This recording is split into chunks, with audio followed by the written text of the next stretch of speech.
Welcome to the Catherine Vandome and Me podcast.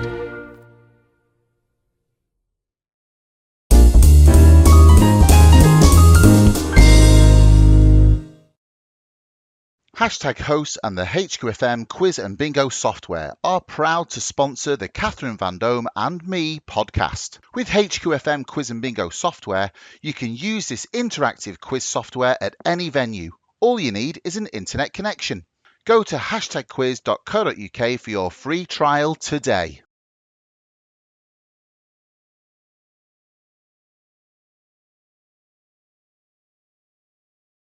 Hello and welcome to Catherine Vandome and Me. And today I'm joined by an incredibly talented guest who is one of the funniest stand-up comedians on the UK circuit. He is the winner of Show Me the Funny, which was ITV's stand-up comedy show where Jason Manford was the host, and he was at the London Apollo Hammersmith Theatre, and he won the competition, which was amazing. He also was a guest on multiple television panel shows, including Celebrity Squares. He was also a contestant in Let's Dance for Sports Relief, and also Splash.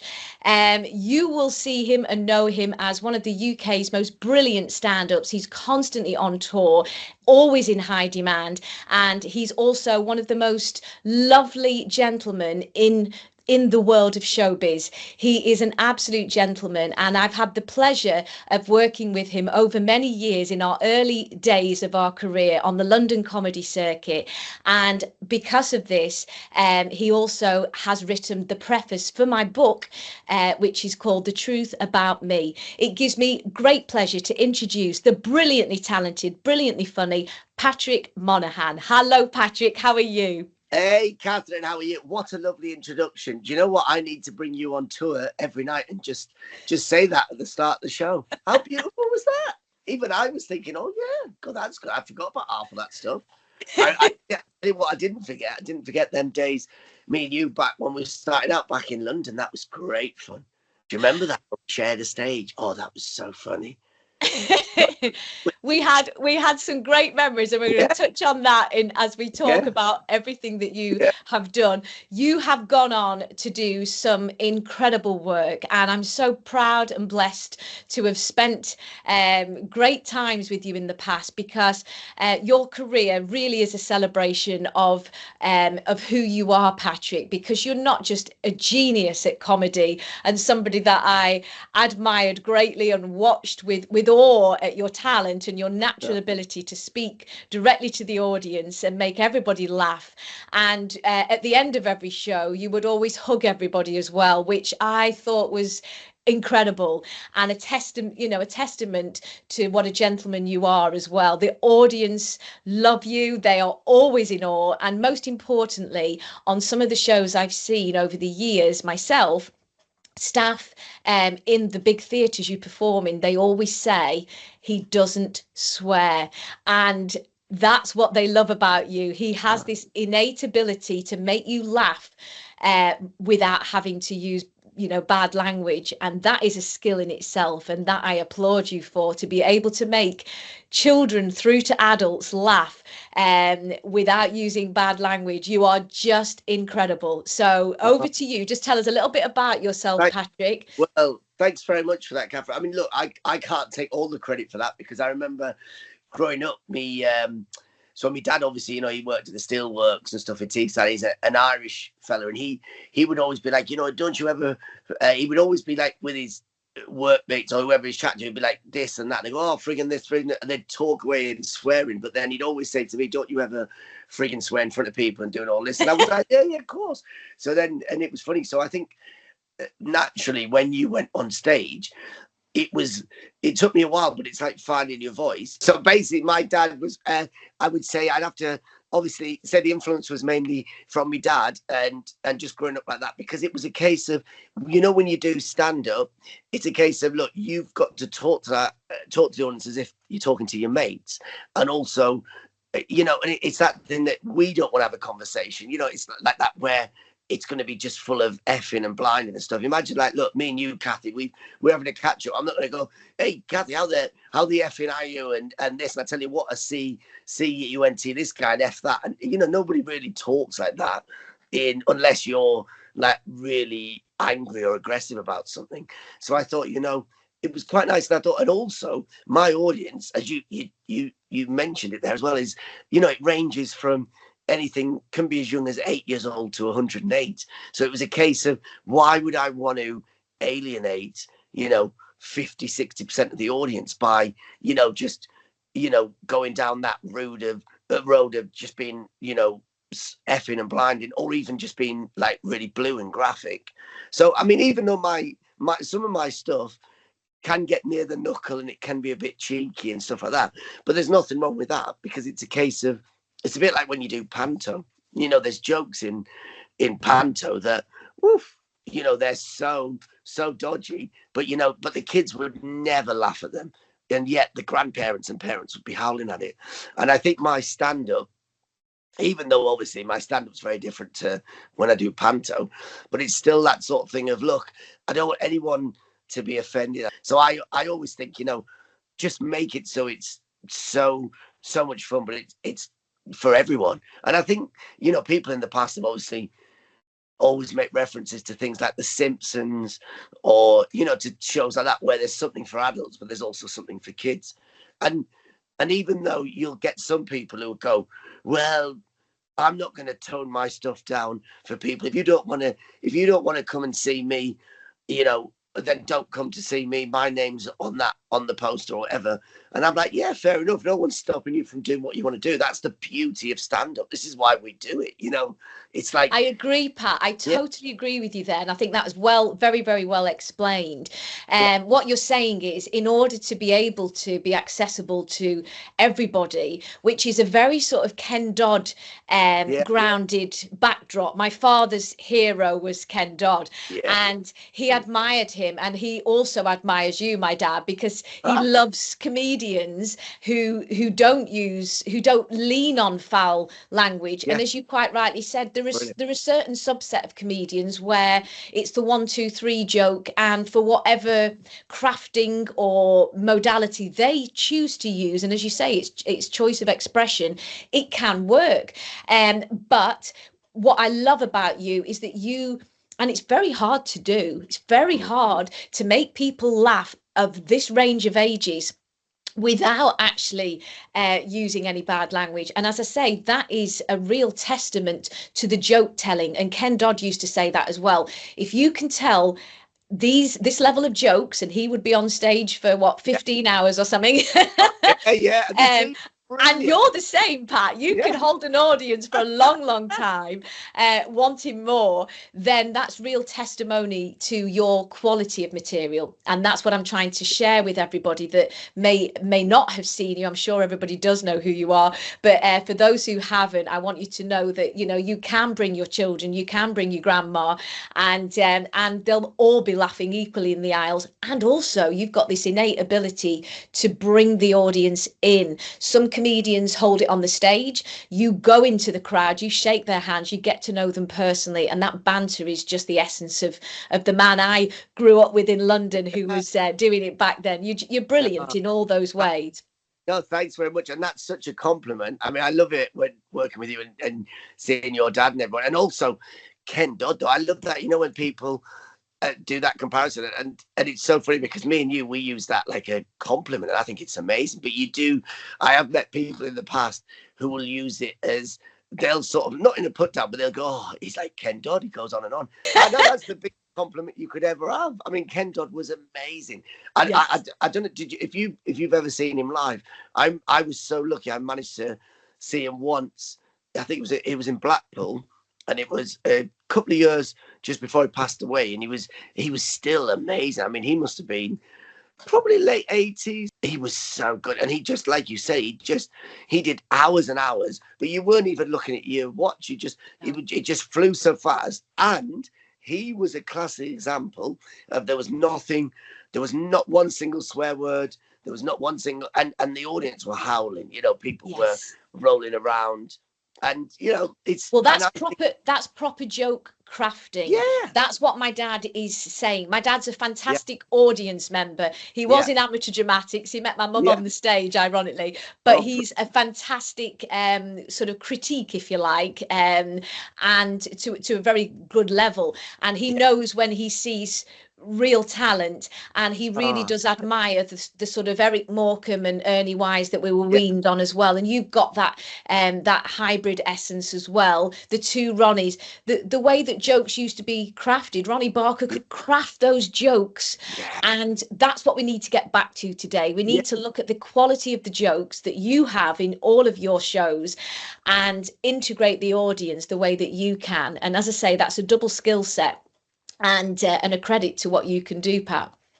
No, thank you. Thanks very much. But you know what? That's so lovely to hear, because I think in life it's so funny, because I suppose because, you know, me and you, we're both performers, writers or whatever, you know, you go through stuff. And because when you do things for yourself, I mean, it's not really like that word validation, but it's quite nice sometimes, because, you know, when you go through and you're writing your own thing, you're not working with a team, or you're not working, you know, like when people work for a company or for an office, or they work for an organization, there's always someone they get appraised all the time, or someone will go, right, okay, that's good, but let's get this one up to this standard. Okay, this doesn't work, or this does. Whereas for us, we have to we do our product, or we go out there, we do the show, and then even though, you know, the laughter is the main thing, that's your basic. You've got to make sure you get the laughter, but also it is lovely to get that feedback where people say, do you know why we're laughing? Because of this, or do you know why we like it? And that you very rarely get. And that's so nice to hear, because you realize, because it did take me years and years. I just thought, you know what? I just thought, yeah, I love talking. I love doing funny stuff. And it was only in the last decade that I've really noticed it, where after shows, whatever, you know, when you're going out of the theatre or you're giving people a hug, and then someone would stop you and they'd go, do you know what I really liked about your show? And I go, all right, what is it? Thanks. And I'd think, oh, is it because there was a funny routine, or it was funny that I chatted to someone and something happened tonight where I linked everything back? And they would always go, what was lovely was you didn't even use one swear word, and you didn't have to. And you know what? And they went, we've been to see shows before, and sometimes, not that we mind sometimes if people swear, but we just thought, you know what was nice? We didn't have to, you know, winch, or we didn't have to like close our ears or something to think, you know, there was a tirade of swear words, because you know what it's like. Look, most people have seen comedy where it will build and build, and even some of the best, you know, the biggest comics around the world, they'll do like a crescendo or a closing routine, and it's one of the funniest things you've seen, but then it will have so much graphic stuff, or it'll have loads of swear words in, that, you know, with me, it's like I just finish off with, you know, you can still finish off with a great routine, but just not even, you know, the worst word you might use is damn, or, you know, oh, bloody hell, you know. Yes. Like, yeah. And that's again an enormous skill set, and that's what I'm trying to say, Pat. This goes Yeah. way beyond the front, which is your incredible gift of performance, but behind that is the artist, the writer that sits down on his own. We as artists, we spend a lot of time on our own writing shows, and we don't know if it's funny. We laugh at our own jokes, we laugh at each other's jokes, but the question is it that funny? And I think, do you have that sort of self-deprecation, fear? Am I going to be liked? Am I going to be loved? Because a lot of artists do feel that. I certainly did. And it's learning to love yourself enough as a person that you just go, do you know what? Let's rationalize this. I was as good as I could be. I did the best I could. And now I'm going to go home and switch off. But we don't. We're on a high. We're full of adrenaline, and we start thinking, oh my goodness, did they like it? Do you feel like that as well? Do you know what? That's the $1 million question. That if you could solve that, you'd be the richest person in the world, because it is like, it's so funny. The amount of people I've spoke to, performers or anyone who've done the same, where you'll do a show, not just myself, but I've seen it happen to people. You'll go on, the audience are beautiful, they're a great crowd, whatever, you know, nice gig, whatever. It could be 100 people, 300 people, 500, it could be 30, 50 people, whatever, but it'll be a great crowd.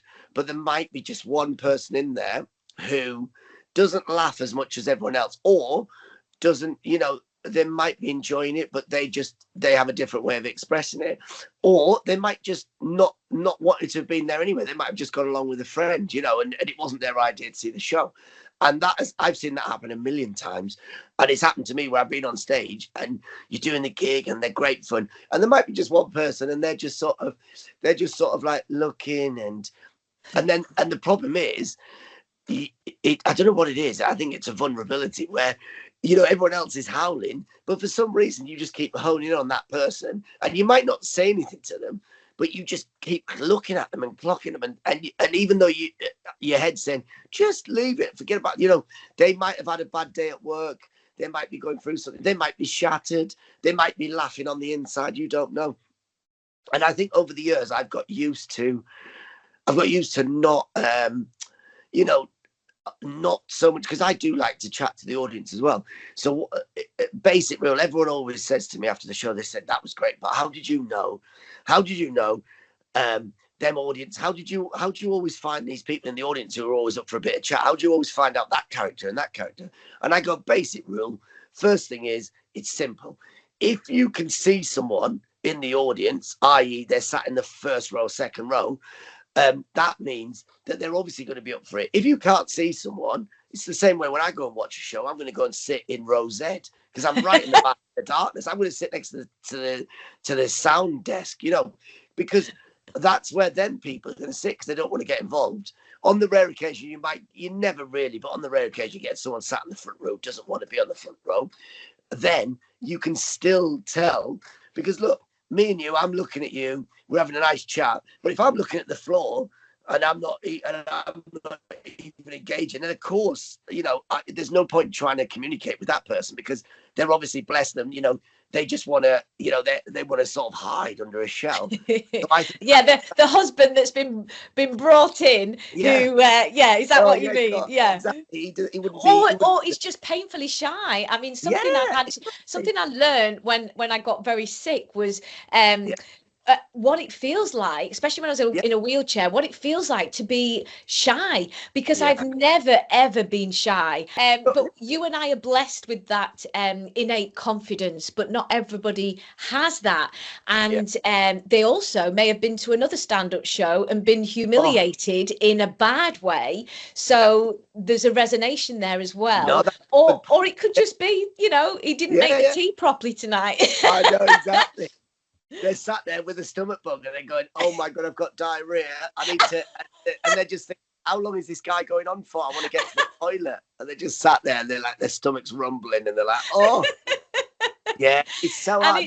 And it's learning to sort of compartmentalize your show, do the best you can, and perhaps not be hypercritical. Because even Ken Dodd, right up until the end, from what I've watched on television, even right to the end, he would do 5 new gags. He would go backstage and he would beat himself up right to the end and say, well, 3 of those didn't work. 1 of them was okay. And the 5th one I'll definitely keep. So that hyper analytical, which I am, and I'm assuming you are, gives you the gusto and bravado to make changes.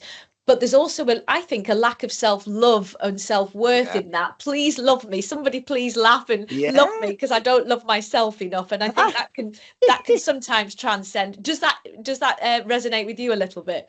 Oh, massively. When I first started out, it was so funny. I remember, like, I do Edinburgh Festival every year, and I love it, but I think the hardest thing for Edinburgh, particularly for when you're first doing it, is you forget that it's unlike every other show or every other festival, because other festivals, other shows, people just come, they enjoy the show, they love it. They might go home and write something nice on social media, say enjoyed that, whatever.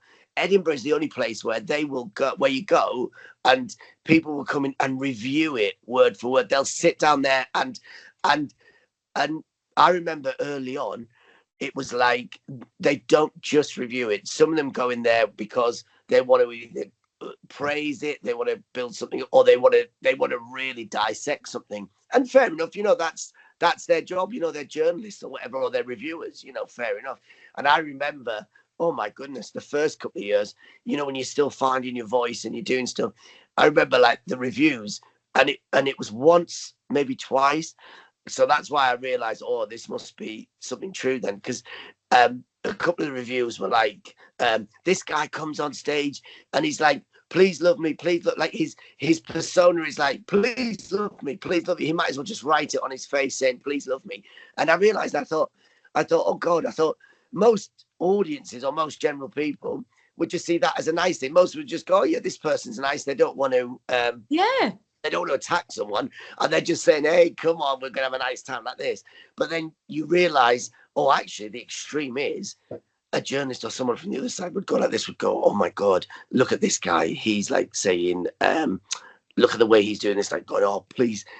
He's desperate. It's almost like a desperation. And I think that's the difference between us as performers, me and you, and then as an audience member who will just go, oh, what a really nice show. That was non-threatening, as opposed to a journalist or someone who's a bit more like, oh my God, well, why did they do that? That was, what's wrong with him? Why didn't he just come on and just go, F you lot, and just get on with it? And I think that's the problem.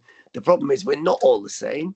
Even though a lot of us, if you draw Venn diagrams, a lot of us will fit into either this group or this group, and then you've got a few extremes here. And that's the problem with what we do. It's a great thing, but it is a double-edged sword, because look, me and you can write stuff and we go, oh, this is lovely, this is such a nice show. This is a lovely observation, or this is a lovely story. Everyone's going to love this. Do you know when you're with your nana's going to love this, and with the kids, whereas someone else is going to be sat there, you're going to have some like typical, middle-aged reviewer who's so bitter, who just sit there and go, well, what's the point of this? Why is he not attacking someone? Why is there not a victim in this story? Why is everyone is not this happy in life? You can't do that. And I think that's the problem. I think you've just hit the nail on the head. I think what I'm hearing you say is, because there is nothing to attack in your show, and I should know, I think I've seen 20 years of you, I think the problem can be that because you're not being offensive, because you're so likable on and off stage, Pat, you have that likability. You genuinely put your arm around your fellow man, and you team people on. The problem with reviewers and critiques is their job is to critique, and they don't get paid unless they say something that's a little on the cusp. And if there's nothing to say except what a lovely man and I've had a really nice show, then that's not going to sell papers, and that's what we have to remember. Would you agree with that? Yeah, 100%. I think we've got to this age where it's like everyone wants controversy, or everyone doesn't, but review, certain industry or certain people now, if you look at social media, if you look at the way that which is a good thing as well and a bad thing, is the way that, look, it's not, the gatekeepers have changed. It's not about, nobody reads printed press anymore. It doesn't matter. Back in the day, you could have got a lovely review in a broadsheet newspaper, and that would sell, a tour of a show, could sell a West End show for 3 years, because they go, oh, look at the write-up. Nobody's reading newspapers anymore. Nobody gives them monkeys. It would hold as much weight as someone putting out a tweet going, yeah, that was a great, that was a good show, or that was a rubbish show. Nobody gives them monkeys. That's someone's opinion. And then the same way as now, if you look at it, the internet is the way forward, where if a clip, everyone talks about, look, if you get a viral clip, that's it, you're made. If you get a clip goes viral, that's it. That's the equivalent of Ken Dodd doing a 5-minute stand-up set at the London Palladium for the Royal Variety Show in 1972. That 5-minute clip, do you remember the other guys, well, Freddie Starr, then people, when their 5-minute clip, their 5-minute stand-up on the Palladium would be seen by every TV in the UK. And that's the same now as a viral clip. But the problem is, clips aren't going to go viral now unless there is something that people go, oh, what, wow, I'm going to send this to my friend. Did you see what happened there? And then people share it. And I think that's the double-edged sword, the danger now that we live in, because it's like, me and you, we're so nice. We'll go, oh, this was like this. And you might get people sharing that because they go, oh, that's a lovely thing. Do you know, like that? So like that. Whereas now it's a case of people want to go, oh my God, did you see what that person said? And then they'll send this around. And then some people go, yeah, I think it's hilarious. And some people go, it's the most offensive thing I've ever seen. And then that's the problem that you're living with now. Whereas I would agree. No, Pat, I would totally agree with that. I think we're living in an age now, it's getting a little bit too dangerous. We're not only constraining comics in particular, stand-ups in particular, from being themselves in whatever form. And as I say, I mean, I welcome all forms of stand-up. I love Chubby Brown, for example, and that's the an opposite end of the spectrum to yourself style. But he's incredible, and he's nothing like his show on the exterior. He's a gentleman behind the scenes, and a lovely, kind-hearted, charitable man who is just wonderful. So again, we're judging people on the outside instead of looking at their soul. And I think it's so important that we do have this wide range of comedy, because if everybody is the same, then that's not going to be very interesting either. But at the same time, we are now living in quite a brutal, I mean, entertainment's always been brutal as much as it's been fun, but we're now getting a little bit more brutal and a little bit more clipping, and certainly with AI generated. I mean, this could be AI'd and turned into completely different people speaking, you know, or saying something completely that we didn't say. So that's where we have to be careful as well. But I just think we are edging into that. I mean, what's your view of the world today as a comedian compared to perhaps 20 years ago? I think look, I think the good thing, I think we've got there's so many positive things now, but if I'm honest, I wouldn't want to start now. I mean, I'm so glad that we were lucky when, look, there's not going to be many people who are going to do it the way that me and you did it when we used to go out and we did them little gigs like we touched on at the beginning, where when we first started out, me and you, we played gigs in the back of hotel rooms, in the downstairs in restaurants, in the back of a cafe. You know, we did gigs where, you know, the stage wasn't even a stage. It was a bit of carpet or a bit of pallet or a crate box. And do you know what? That training is probably one of the best trainings you'll ever get for live performance, whatever you're doing. If you want to be a singer, comedian, dancer, whatever, if you can entertain people in the corner of a place like that, or, you know, where they're not even facing the front. There were venues, as you said, up in, you know, third floor of big places in Leicester Square, whatever. But there were venues that sometimes there'd only be a handful of guests, maybe sometimes more people in the show. And that's really hard, because you've then got to talk to that one couple the whole evening, and you can't banter with 50 couples. So go on, sorry. I'm going to say, you're right. There's nowhere to hide. That's it. There's literally, there's only, like you said, there's maybe 2 couples, 1 couple, 3 couples. And imagine you're doing your show and it's about relationships, or you want to talk about this, or you want to talk about that. And actually, you know, there's no single people there, there's no couples. So your material's not really going to work on either side. But the things you've got to make it work. The difference now is, and this is why, you know, we've sort of got a bit of that armor, is because we've gone through that. The difference now is a successful comedian now, in this day and age, born in this day and age, does not have to go and do any live gigs. They can sit in their bedroom the way that me and you are doing this now with a phone. They can sit there, do every day, just perform every day to their camera, stick it out, and within 2 years they could have a following of, you know, of 500,000 people. And it happens loads. I've seen it where people have done that, where they're not actually doing any live gigs, but they'll do. And it's wow, I didn't know that, Pat. I mean, I've been a little bit off the planet for the last 10 and a half years, but I didn't realize that was the new development, because that's really interesting, because it's, you know, we didn't just do those venues, we did some very, very big venues as well, and we could celebrate both. But as you said, the groundwork was doing your brand new material in those smaller, quirkier venues, so that we could then do the evening shows, what I call later on in the night, at the bigger venues, with more polished material. But you're absolutely right. If you haven't got that feedback loop, and we used to have the old-fashioned recording devices backstage to see how many laughs we got and things like that. Do you remember? And today, of course, Yeah. we don't have that. And if you're right, and you Yeah. are, that people are actually not even going out and getting the heckles and the, Yeah. have you ever died really badly, Pat? I've never seen you die, but have you ever Ah, died so badly that it's really, changed yeah. you for the better, perhaps? Oh God, yeah. I say this. Listen, this is the best advice I ever give to anyone: is that if you want to be a better comic, don't just play the nice, easy gigs. Don't just stay in your comfort zone.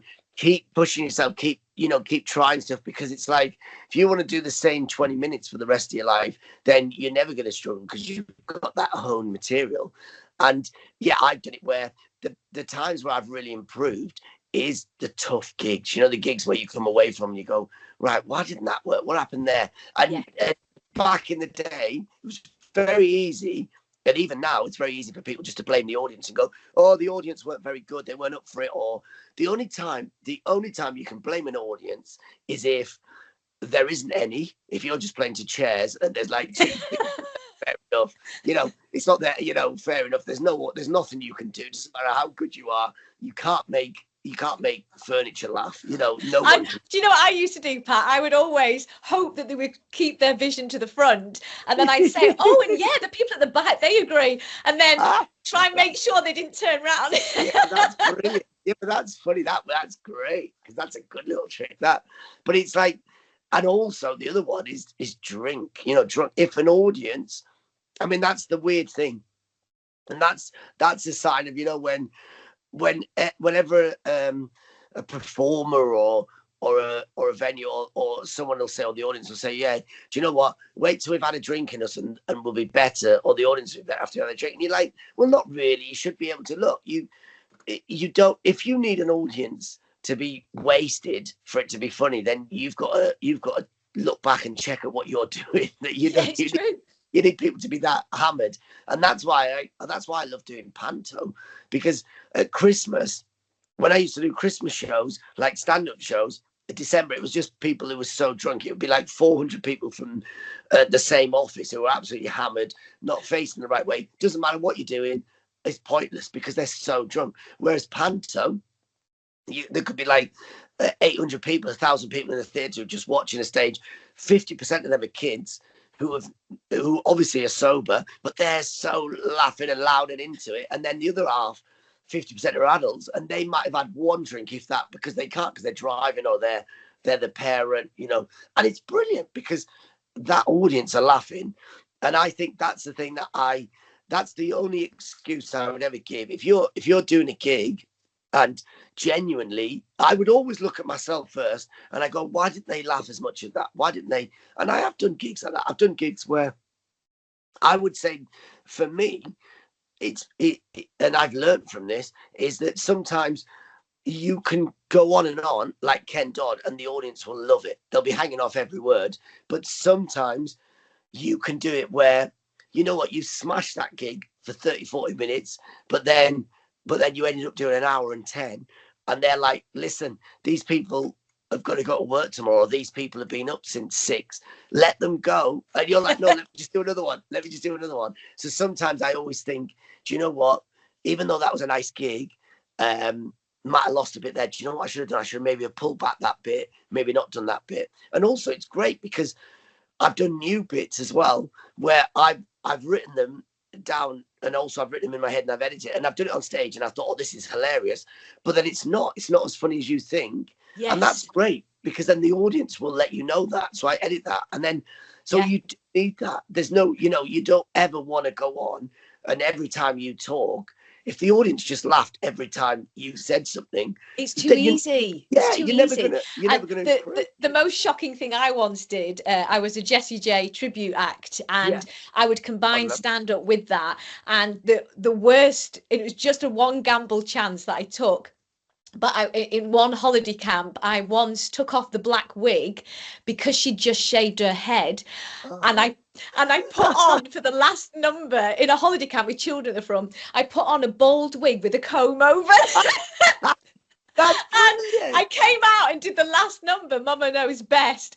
Yeah. But the children were horrified. Really? So But it was a gamble, But did and the the adults were laugh? laughing because this was a comb over. But obviously Jessie J had just wildly shaved her entire head, Oh, and brilliant.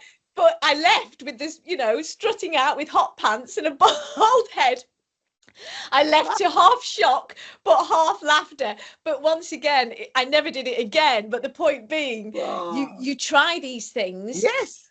and you see That's what happens. But And that is such a yeah, but that's brilliant. Yeah, but that's proper comedy. That's the secret to good comedy. Take them risks. That was brilliant. See how many people would never think of that. But you also bring people up at the end, don't you? You also have this ability, Pat, that I love, to bring members of the audience up at the end. Particularly with entertainment, you've got to entertain people by the way of bringing them into your journey, because you're sort of doing their journey as well. It's like, we're all observing the same things of life.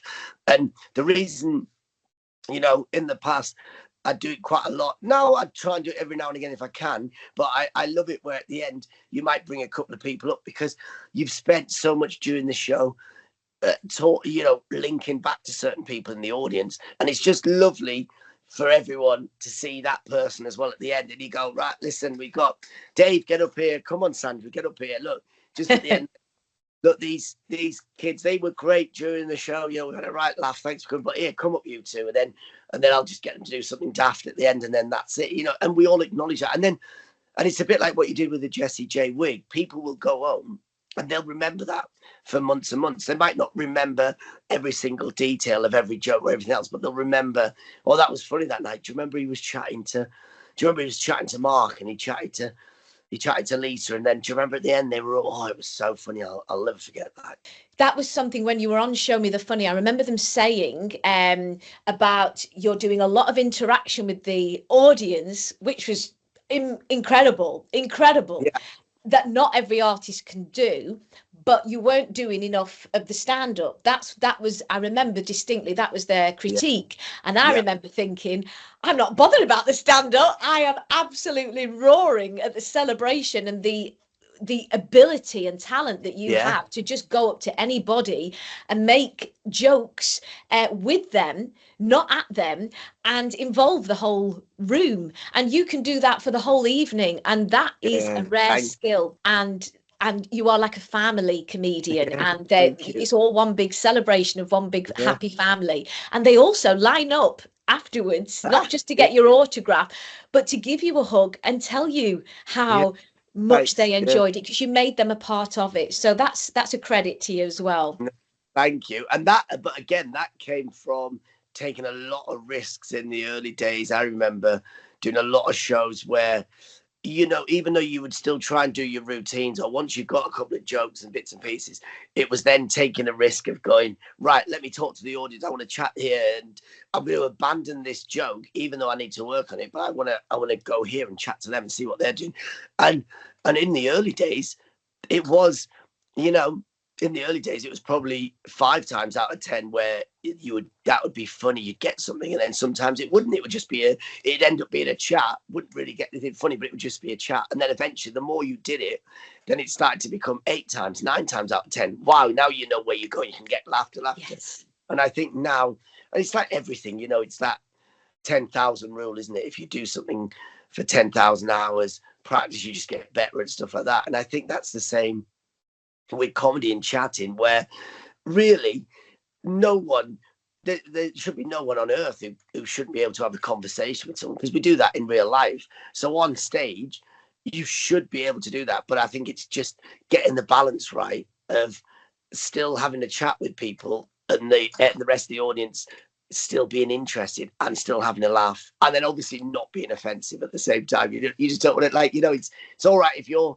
with your mate in the street and you're having a laugh about something, but you've got to remember, you've got to bring everyone in at the same time. And I think it's a bit like plate spinning. I think it's that sort of thing, isn't it? Where you've got to, you start one and then you come back to that first one because you've got the other 10 going. I think that's what I'm hearing. And that's great advice, Pat, for anybody who is wanting to follow in your talented footsteps and get onto the stage.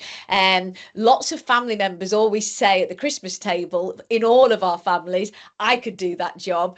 but actually it's very, very hard. It is the hardest job in the world, in some respects. But I would say go and have a go at it, because I really always encourage everybody I meet to go and do stand-up, because as you say, we've all got a voice, we've all got stories to share. So just have a go at it. Just do 5 minutes, see how you feel. What would you suggest to people? Yeah, I would say, and it's like, we've said it, I've heard it a million times, you know, where people are terrified. I'm like, what is the worst thing that's ever going to happen to you? Just go and do 5 minutes. There's nothing bad. When you reflect on it, there's nothing bad that could ever happen to you. No one is literally going to go on. No one's going to literally come on stage and shoot you. No one's going to kidnap you. No one's going to, you know, your life is not going to end. Just get on stage, do 5 minutes.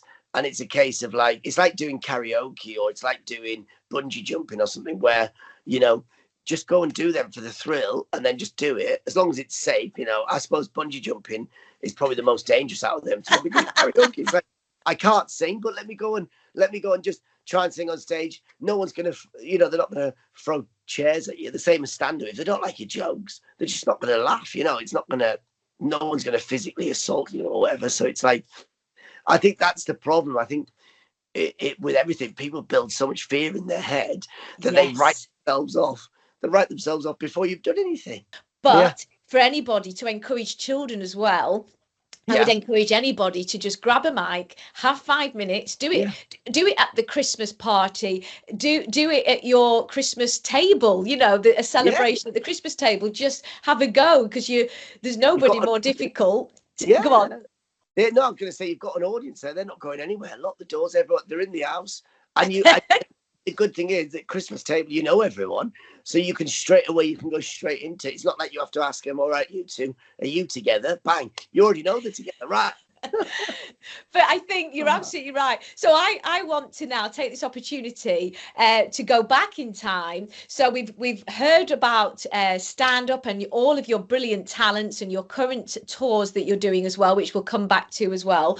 But I want to go back in time, Pat, and hear all about how did you get to where you are today? This brilliant comedian that we all see before us. How did that all start? So take us back. Where were you born? And where did you go to school, Pat? So I was born in Avos, which is in Iran, in the west side of Iran, and it's because that's where my mum's from. So originally she from there, but my dad's from Ireland, and he was like a lot of the Irish people. He'd left Ireland looking for work in his teens, late teens, early 20s. So he was traveling around, and he came to England for a bit to look for work, and then he went across Europe. Some of his relatives, brothers, sisters, and you know, they went to America, and some stayed in Ireland. And then he ended up going like further out east, you know, to the Middle East. He ended up getting jobs in like I think it was Bulgaria, Romania, wherever, just working in places, and then ended up in Iran because he had some friends out there who were working as well, and then just ended up working on the steelworks, pipeworks. Met my mum. Wow. Yeah, and they sort of they had the kids were all there, and then eventually the only problem was because there was the revolution in 1979, and then there was the Iran-Iraq war in 1980, and so where we lived on the border, that literally was where the war was. You know, the Iraq invaded Iran in Avos, in that town where we lived. So all that border was done. So, because I think my parents, you know, like most people, you don't really know where you're going to live long term, but you just sort of in the few years you live where you work. You know, it's like us. Like I still live in London, but it's not like I didn't have any plans to live in London for the rest of my life. I don't know where I'd live in the next 10 years, but I know I'm going to live here for a couple of years. And it was like them where they're living there, you know, my mum's from there and dad's settled there. But then obviously when that happened, after so many years, couple of years, we all left there in just like 1980, 79, 1980. And then we came to England, and then went to Europe first. I think it was Amsterdam, I can't remember. And then they went from Amsterdam to Redcar, to Middlesbrough. So they went in there, Teesside Park, Teesside Airport, flew in, and then my dad got a job at the steelworks at Redcar. And then then, yeah, so it was quite an interesting. So we'd already moved now from there, and then we lived in Redcar for a bit, moved across to Middlesbrough. So by the time I was 17, 18, then I'd gone to Liverpool. So I'd probably lived in about 6 different places by the time as a teenager. And I think that helps for your stand-up because you stand constantly moving. So you're not really in one place. You lived in the Middle East, you lived in Iran, you lived in Teesside, lived in North East, North West. And then obviously I'm in London by the age of 22, maybe. So you constantly, and it was great, really. I think that has a lot to explain for what I'm like now. I'm not even at home now when I'm speaking to you. I'm like, I'm hours away from You're in somebody's bathroom, aren't you? Yeah, exactly. I'm literally, and then I have to look out the window. And I've done this so many times where I'm thinking, where am I? What am I doing? It takes you about 3 minutes to recompute. What am I doing? Oh yeah, that's what I'm doing. But I'm so used to that. That's my whole life. It's like that. It's brilliant. Well, that's fantastic. Did you go to primary school in Iran, and for how long were you there? So in Iran, because I was the youngest of the kids, of our siblings, so I was the youngest one. So they went to primary school there, and then I was lucky. I just got my granddad, my mum's dad. He would sort of look after us on me nan, my mum's nana, and then when we came to the UK, I was about 4 or 5, so I probably did a bit of nursery in Iran, but then it was mainly, then I just came here to the UK, and then it was then I went to primary school in Redcar. In Redcar. What was that called, Pat? What primary was that? Sacred Heart. I went to Sacred Heart. So it was like a Catholic school because my dad's obviously Irish, he's Catholic. Yeah. And in Redcar, they had Rye Hills, which was like the local, not really Protestant school, but it was just like the local school church. And then you had the Catholic school, which was Sacred Heart, and then there was another one, I think, up the road. But it was like, so we went. And I just wanted to ask. The reason I wanted to ask was there a period of time as a little boy where you were sat in class looking out the window, as so many entertainers do, or were you the class clown or anything like that? What triggered the love of the stage and the comedy in particular? Do you know what? It's so funny because I would say early on, the most vivid things I can remember, these so vivid, was the first time going to the school, to the primary school in Sacred Heart, was when my nana would drop me off, or my mum would take it, and because we couldn't really speak English at the time, and I remember going in there, and it was so funny, and I didn't realise that. I did, because obviously to me, I didn't know there was a difference in languages or whatever, and I remember going in, and I remember sitting there, and the teachers, and I can still remember it to this day, the teachers were sort of, they were really nice, but they would sort of try and talk to you, and I was thinking, why are they talking like that? And I would just talk back to them, but I didn't realise I was talking in Iranian, in Farsi. So wow. I kept looking confused all the time, and it would go on for days and days. And then I remember my mum or my nana would have to come in, and their English was awful as well. So it was a combination of trying to learn. And I remember them days coming in and even just like basic things for school or for dinner time, for food, because you couldn't communicate. You'd speak in Farsi. At home, it was always just Iranian Farsi, and then the only time, so you go to school, and that was the only time really you'd get a chance to try and learn stuff. And I would sort of pick it up, but I could sort of understand what they were saying, but for some reason I would just say it back in Iranian, and so I just assumed that they would do it, because at home I would do that. Like my dad, he was great where he would speak in English, but my mum would speak to him in Iranian, and he totally would get it. They'd understand each other 100%. And it's the same even to this day, even though like now it's quite funny where, we would still speak, my mum would still speak Farsi, Iranian, and we still speak Iranian back to her. But even still now, if I'm chatting to other people, I can hear Iranian speaking, I can understand what they're saying, but I would probably just do it back in English, because it's like, that's why kids are like a sponge, that's they are. So it's like, so your brain was having to already compute 2 different languages. You'd already travelled, you'd been raised in Iran, you'd moved over to Redcar, did you say? And so then you've got to learn Geordie as well. Is that right? And that was probably the hardest thing, because that accent, oh my God. I remember my mum relatives, aunties, nanas, uncles, whatever, when locals would speak, and you could just see they hadn't a clue what was going on. Even to this day, where if someone's got a strong accent, you just got it's the equivalent of. Can you imagine like someone from France going to like Glasgow or somewhere, and they just learn English at school, or and they're trying to like understand what they're saying because it's such a thick accent. Oh, it was brilliant. And I'm Lancashire. We both of us have a strong northern accent. I always play it down and think it's not too strong. I'm not right like that. But when I'm down south, and you're the same, when we were in London, people did struggle to understand our accent, but you then had an accent barrier, you had a language barrier, you're there in a brand new place, a brand new school, a brand new country. And how did that feel, Pat, as a little boy? How did you feel? Did you feel that you fitted in quite nicely? Did you make some nice friends, or how did it feel for you as a youngster?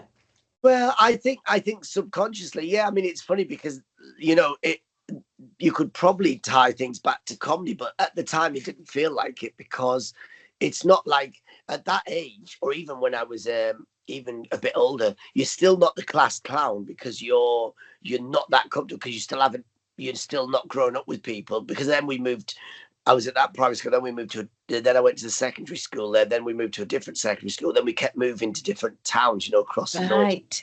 And went from Redcar across to like Middlesbrough, across there that way. So you constantly got to different places. So even if you might have a couple of friends, or you might start trying to because people already had groups from when they grow up together, because they go, well, look, I grew up on this street.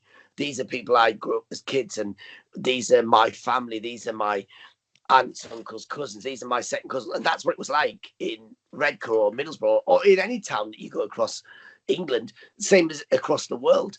Even if you go to Iran, everyone has what I'm hearing is like a community. So you've got this community where some people, they grow up on the street and they die on that street, and they don't go anywhere. They chose a different way of life, but you didn't have that choice. But at the same time, the gains of that was learning different accents and skill sets, and making a plethora of different friends and community links. Is that right? Yeah, that's perfect. Yeah, that's it. And I think that's where subconsciously, that's what builds that's what is your skeleton, the backbone for your stand-up comedy, even though you don't realize it at the time, because it is I was then going to this place, then we had to go to this place, and you have to sort of try and fit in.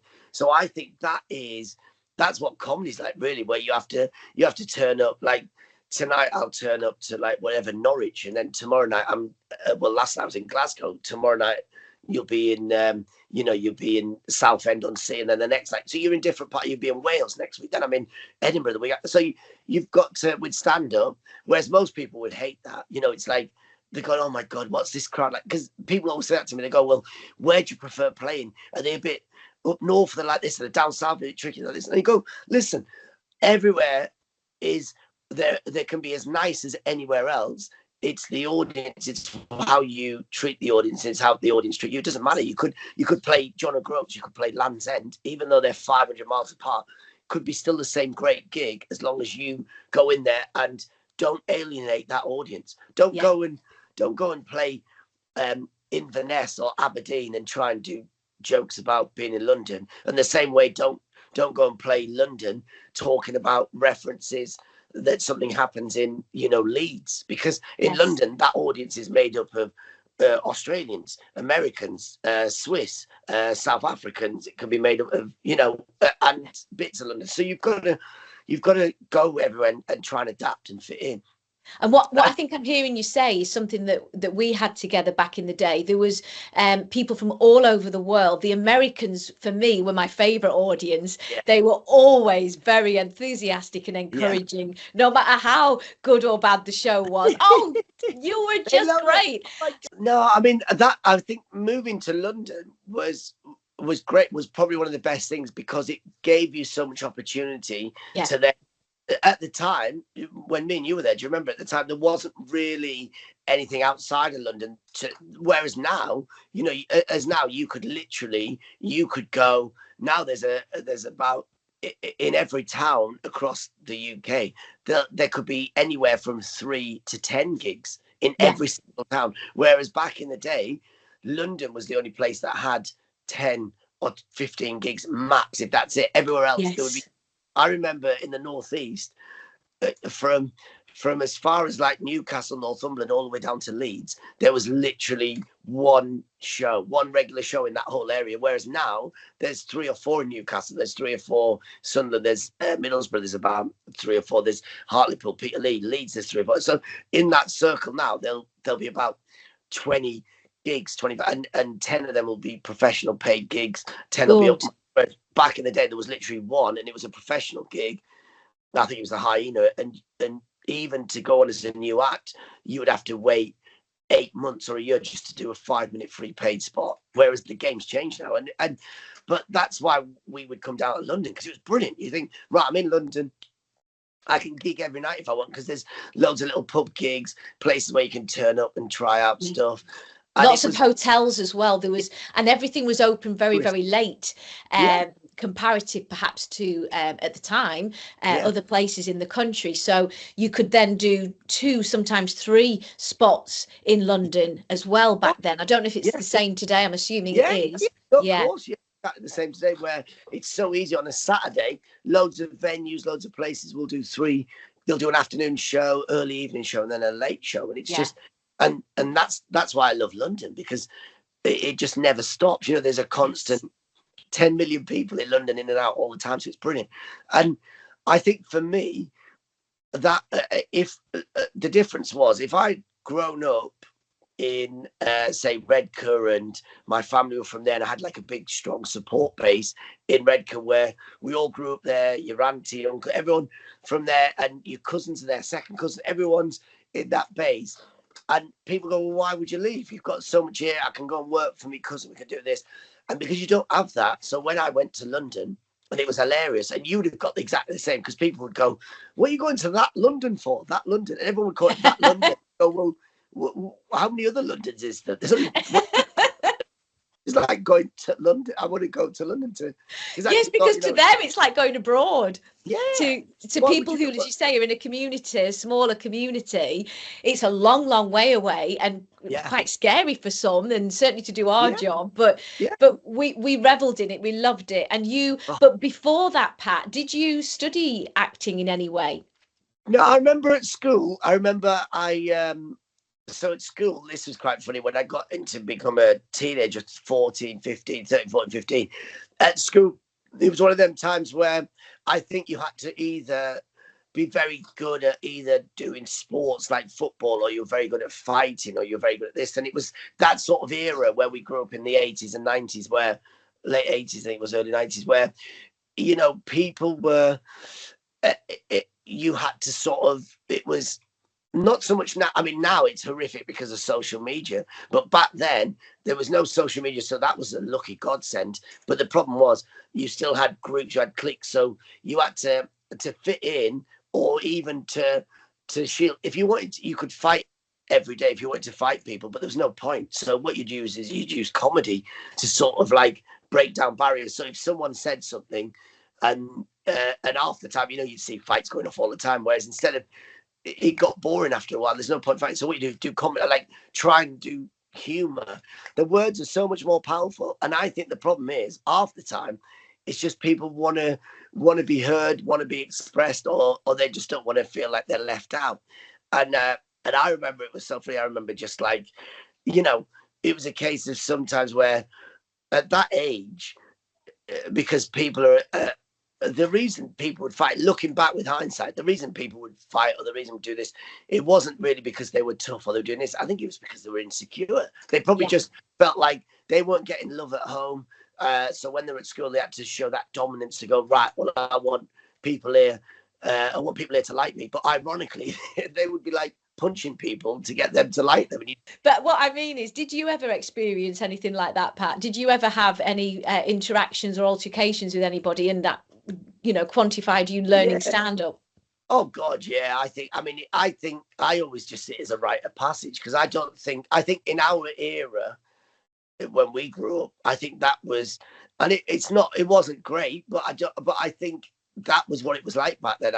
I don't know anyone who didn't really, you know, get get in a fight or get bullied or get something in one way. And for me, it's so funny because looking back at it, even in the last couple of decades, you look back at it and it was, even though people go, oh, but kids were racist or this, and I would always just be like, it was more ignorance, because they didn't really, to them, it was a case of, even though it would be classed as racism or whatever now, but it wasn't, it was just ignorance, because they didn't really know, you're not from there, so that way you're from over there, you're not one of us, it's like that. And I'm like, yeah, but you're one of who are you? I mean, it's like, you're not even, just because you're born here doesn't mean that you're the same as that person in your street or that person in the next town. You know, there's, and I think it was that ignorance and that fear of being different. And I think what's nice today, Pat, is that there's a celebration of difference, not just, as you say, with race, but also with the diversity movement and with disability. So that's what this channel's about. It's a celebration of entertainment and health, and showing people that actually even the best entertainers like yourself, they've been through some level of circumstance or trauma or health issue, and it's showing people that it's completely normal. And actually what it can do is it can make you stronger, and look what you can get from it. You know, don't let it weaken you, help it make you stronger. What would you say to anybody today, Pat, somebody young perhaps, who's going through something difficult, as you did, as you say, with the racism and things? What would you say to somebody else in your shoes today, how to deal with it? I would say, listen, embrace that, because it's hard at the time, but actually that's going to make you such a stronger person, and it's going to give you life skills that, ironically, even though at the time you don't want it, but ironically it'll give you an advantage that other people won't have, and it just makes you so much tougher. It's like, you know, it made me realize growing up that actually, you know, I didn't even know what comedy was until I was, probably not even until I was like 21, 20. I didn't even know what stand-up was, but I didn't realize at the time, as a teenager, as a kid, you're building up this stuff, even though you're not really doing the observation, you're not doing stuff, but you're building up things to think, okay, you know, I remember getting punched in the face, or you get hit or whatever, and I remember sometimes you'd fight back, but then sometimes it was a case of, I'm going to be dead before I'm 70, because you're just going to keep fighting all the time, fighting back. So instead of punching someone back, or instead of always going to fight, use humor, like speak to them or defuse them. The same way someone punches you in the face, I could punch them back, or I could throw back saying something to them, and then make their friends laugh, or walk away, or if you've got the wit, tell a joke but then duck. yeah, exactly. And it's like, but it's exactly what you said, because look, you've got to remember, at the end of the day, and also the reason people are lashing out at you is probably because they're probably getting lashed out at home, or they're getting it. Nobody ever, unless, and even still, even if, like, nobody ever just walks up to someone in the street and will just punch them on the very, I mean, it would happen 1 in a trillion times if it is someone who's just purely unhinged, or you get like an attack. But most of the time, someone is doing something to someone, because if you look back at it, they've gone through that. So I always look at the positive side of it and think, that person, they're saying that, and I say this to all, you know, kids or anyone. If someone's having a go at you, you should look at that as a positive way, because they're obviously jealous of you. They're obviously thinking, you know, that you're obviously doing something that they wish they had. And I think if people had a little bit more of your spirit like that, then the world would be a better place, Pat. It really would. Thanks, Cathy. That's beautiful. No, but the thing is, it's like, but that's how simple it is. It's so simple. It's not even a hard thing to do. It's not like, oh yeah, do this and you've got to do this. It's just like, just be nice. How it doesn't cost, and it's that old cliche, it doesn't cost anything to be nice. So when I remember like 14, 15, even when I was still at school, we were doing jobs where you just worked in the pub, in the washroom. I remember working at 16, 17 in the local factory while I was at school, college. 18. It was all life skills. Now, for anybody that's watching this sudden transition, Pat has plugged his charger in, and you tell us what you've just turned into. So I've just turned into Ronnie Corbett. Do you remember when he used to yes. why did we use this chair in the first place? It's so much Do you know nicer. what? This is it. You live and you learn. So you're in I'm like somebody you. else's house, is that right? Yeah, And I'm staying over in. I'm staying over at towards like Essex. I've just been travelling around. okay. I'm staying at a friend's place who was, because normally I've been in hotels for the last couple of weeks because I've been on this tour. So I've literally been hotels all the way up to Glasgow, Edinburgh, you know, so like when you're everywhere, Birmingham, Midlands. So, and then every now and again, like I'll have a friend, like when I've stayed at yours was lovely. I had a friend who, he was away and he just said, look, I'm going to be away. Do you want to just stay in the flat instead of getting the hotel for a thing? And I thought, oh, that's really nice, because I love hotels, but the problem is if you're away for a couple of days, 2 or 3 days in a hotel, there's no fridge, there's no sofa, there's no chair. Like, look, you don't get chairs like this in a hotel. So Oh, you it's like, don't. I have to say that is one of the nicest chairs. I think even yeah, Ronnie himself would be in awe. It looks very comfy, and I'm glad that you're more comfy for yeah. the second part of today. Oh, it's But beautiful. I wanted to. It was so interesting to hear what you were talking about earlier, Pat. Yeah, You were talking about you started doing jobs in washing up and different things, and yeah. leading up to when I met you in your early 20s. What jobs did you cover there, Pat? So Just so we get a feel of. every single job you could imagine I've done. I Yeah. remember working on the bridges in Teesside, in Middlesbrough. They were waterproof the bridge up there when they were doing by the football stadium. I worked in Quorn Factory, which is the sausage and burgers. I worked gardens, landscape garden. I worked only, like, these are all part-time jobs in between. Then when I was in Liverpool, I went there to do a foundation course because loads of people were going to work in the steelworks. So where my dad worked at British Steel, but the problem was that was obviously closing down, or they were scaling it down. So it was great. It was like getting paid to go away. So I went to Liverpool, and that was great. That gave you more life experience.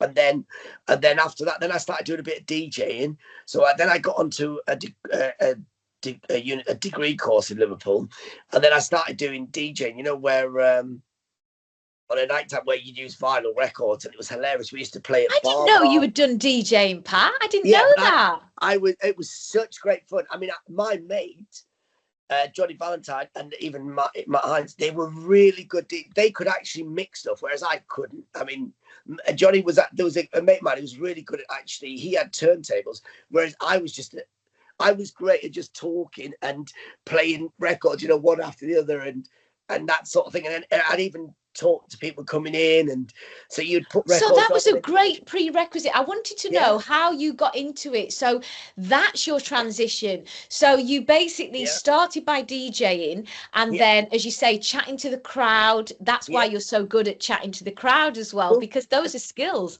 That was, but you know what? That side, that would be not so much from the comedy side, but just so much from that sort of welcoming side. Because I love people, I love having a chat, and then obviously would have a bit of a laugh with everyone. But then, and then when I was there was a Shout FM, and there was a lady called Janice Long who passed away. She was on a BBC presenter, and I remember, I never knew her, but I knew that they had a radio station called Shout FM. So every year they would get a license, an RSL, like a 1-month license, and then it would then pitch to be a full-time radio thing. And I remember getting through friends of friends, and then because I was DJing, they said, "Oh, look, do you want to come in?" And they're looking for people to present these shows, just to do the music shows, and because you love doing all the music and chat. And I said, "Yeah, okay, I'll come in." And I remember doing it on Sunday afternoons. It was great fun. Like, you go in and you play a record and then you chat. And then the producers and the people there went, "Listen," they said, "we've listened to your show a couple of times. You've done a thing." They said, don't worry about playing the music. Why don't you just do one of the talk shows? We'll get you to do like sports and talk. So you're very chatty and a bit of fun like this, and you can do like news, sports, whatever. So I said, "Yeah, okay, that sounds good." And then I end up then doing like a 2-hour weekly show, Shout FM, and it was like 105.4 FM. So it was like probably listened to by about 20 people. But so all of this is like it's so funny. It's like a jigsaw, isn't it? Where Yes. there's a little piece there, there's a piece there, there's a piece there, and nothing is complete until you put that piece and then that piece, because then that gives you the skills or the confidence to go. So every week we'd go in, right, we go, right, let's talk about this, that, and it was so nice because you learn how to then just talk. 18, 19, 20, 21 was when I started to like go, okay, because then at that point that's serious then, because you've got to then start now thinking, okay, what am I going to do with my life? Am I going to, because at that point I was in Liverpool and I was thinking, where do I go from there? Do I go back to the northeast of England? Yeah. Do I go down south? Do I even stay in the UK? Do I maybe go somewhere else? And it was a case of, it was just learning what to do. And then I was going to stay in Liverpool because they were building up the whole concert square. They had like these bars and stuff. And I knew someone there that was when I used to DJ, and they went, look, why don't you stay here and then apply for a job as the manager's job, and you can look after the whole square as well as doing only as doing the clubs and the bars. And I thought, yeah, that sounds like a brilliant idea.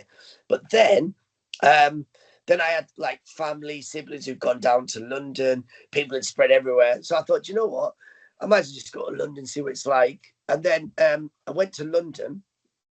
And then that was brilliant because London, you realise, oh my God, it's like Liverpool, but just 10 times bigger, better, more going on.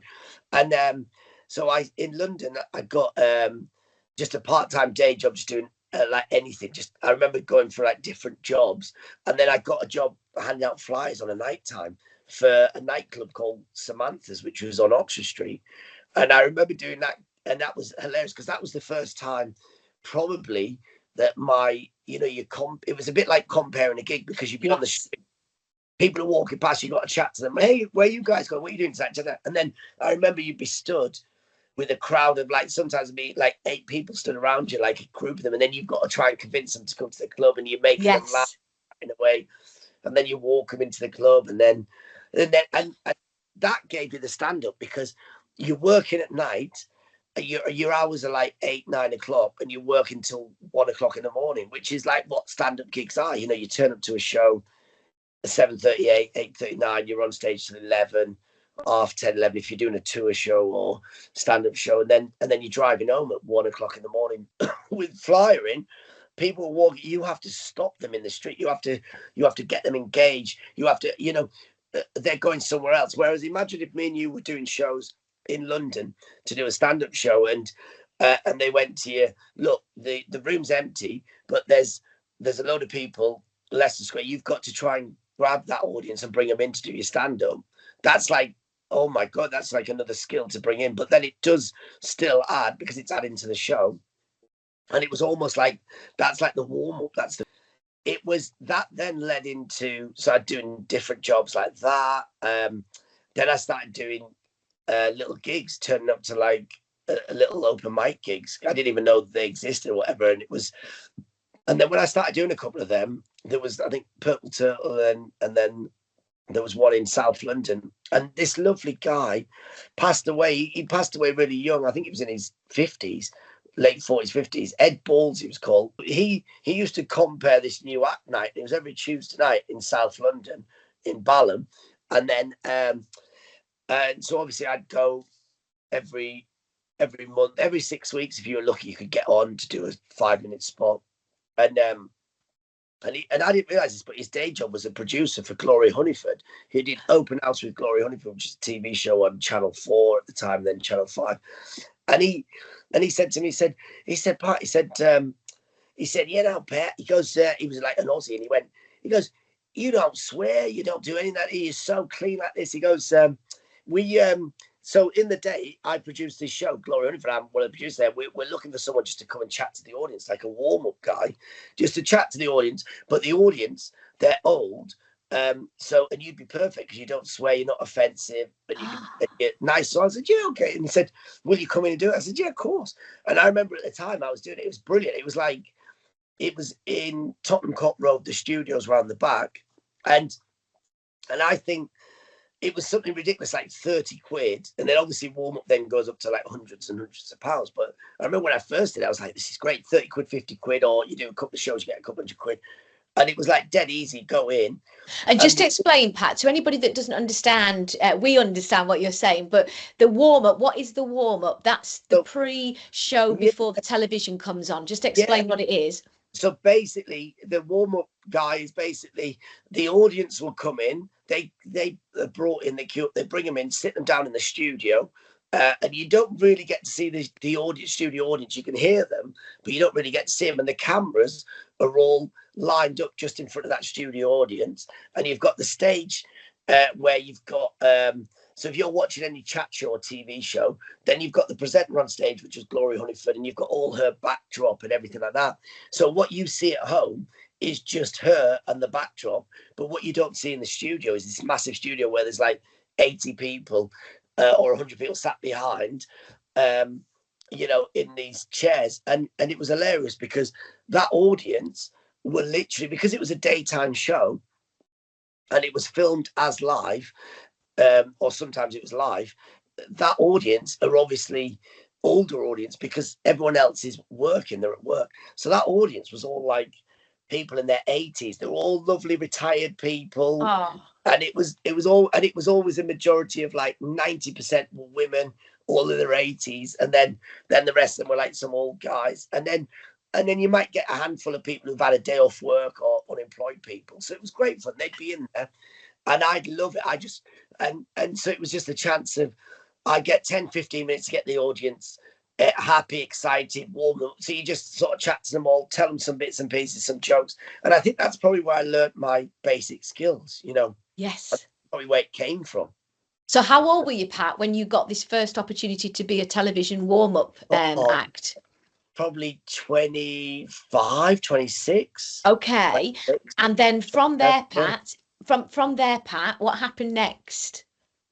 God, so then after that, then I started doing more and more stand-ups. So that sort of helped you stand up because it built your confidence on stage, because then you could go on, you'd learn, you got the stage time. It was just giving you stage time, which is that 10,000 hour rule, isn't it? Yes. Where keeps in front of an audience, it will give you skills. So it was like chatting, I'm telling about this. You couldn't really get into long routines because you haven't got that long. And it was a case of, right, let's get into chat quickly, into the, hey, how are you all doing? What you been doing? Bang, bang, bang. So it would give you them skills. Yes. And after that, I started doing more and more gigs on an evening, open mics, where we'd all gig everywhere. And then I started to get out of London, which was lucky because a lot of acts who started in London never left London. They would just do shows in London because you didn't need to. There was enough gigs in London, and also you weren't really getting paid.